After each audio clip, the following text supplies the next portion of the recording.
手机荧幕截图，不是看影片的时候，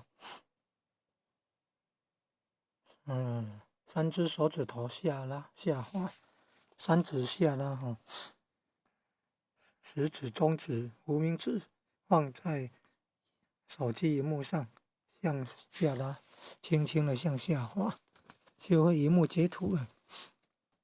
但是看 YouTube 影片好像没有办法，试试看。长条方向的没有办法，看横方向的，左右横方向的可以，三指下滑，三指下拉，可以荧幕截图了。不然再用这个手机荧幕录影程式，手机用的荧幕录影程式，你看也有截图的，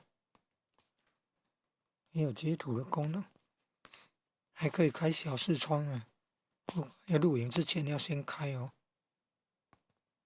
好像现在没有那个按钮可以按开那个小视窗、子母视窗了。